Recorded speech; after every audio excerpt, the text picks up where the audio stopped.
All right, friends, so we just learned all about the Olympics, and so now we are going to be creating some figures, doing some Olympic activities that are showing action and movement. And when we're doing this, we have to make sure we are keeping in mind our proportions.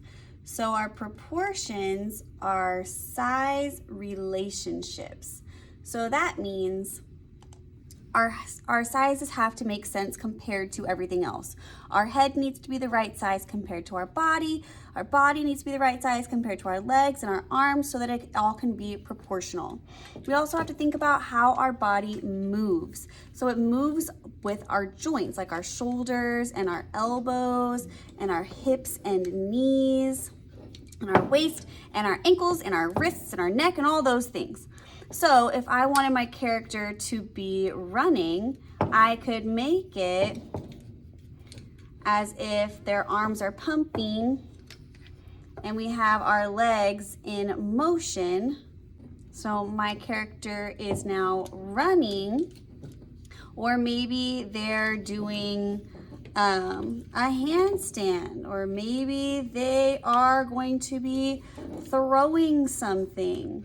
And so we have to keep our proportions and our body and how we move in mind when we're drawing. But don't worry, we're gonna start with stick figures. And we have some different examples to look at. So we have different little characters and silhouettes doing different sporting activities, archery, sailing, tennis or ping pong, weightlifting, all of these things. And so in order to help us out, we are going to start with that stick figure. And so let's say I'm gonna do one that's weightlifting. So I'm just gonna start with the head. And if you notice, all of the heads on here are not attached to their body to help give some separation. So I have my waist. I can't make it too long because it needs to be the right size compared to my body. And then you can see our arm comes out. And then I have my elbow, so my bicep and my wrist or my forearm. And on this side as well, trying to make it match. Well,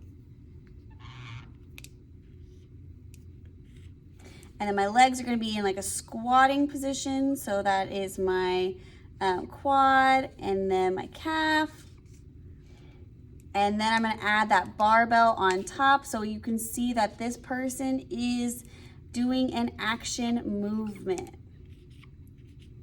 So once I have my stick figure, now it's really easy to go through and just make it a little bit thicker. So I'm gonna fill in the head and I'm just gonna draw like an oval shape around the body and fill it in and do the same thing all around my stick figure to help thicken it up. Make it look a little more realistic here. And I can even do my barbell too. All right, and then there we go. Now it matches more with my drawing. And so I'm gonna practice 3 different movements. So I've already done the weightlifting. My next one could maybe be a person running. And I'm gonna pick my favorite one once I have that. Oh, see my running person, their body is not straight, should be more at an angle. And so then I can do the same thing, go over it a little bit thicker. And I'm gonna practice 3 different positions until I find one that I like. And then I will move on to my paper. And when we're drawing on our paper, we have to make sure that we're drawing nice and big. All right, so now that I'm back onto my paper, I can have my paper be vertical or horizontal depending on the position. So let's say my person is doing something where they're kind of stretched out and long, like maybe this one where they're skating far or swimming or doing this this skating position. It could be horizontal, or if they're a little bit taller, I can have it vertical. I think mine's gonna be vertical, and I'm gonna do this little balance beam position. So I'm gonna have my paper horizontal, actually. I changed my mind. So I'm gonna start with the head. And the head is what starts off your proportion. So if this is the size that my head is, then everything else needs to match. And I'm making sure that I'm drawing nice and big to fill up the space on my paper. So then my body is going at an angle up. And then I'm gonna add my legs that are sticking out, making sure that they're not too short compared to my body. And then we see the arms. One's coming down and one's going out. And I can even add my little balance beam down here. All right, and so then once I have this, I'm going to move into getting my marker. And I know we normally use Sharpies, but in order to get a nice thick and filled in black area, we're gonna use the black Expo markers. It has to be an Expo marker. Must be. All right, so then I'm gonna do what I did on the board.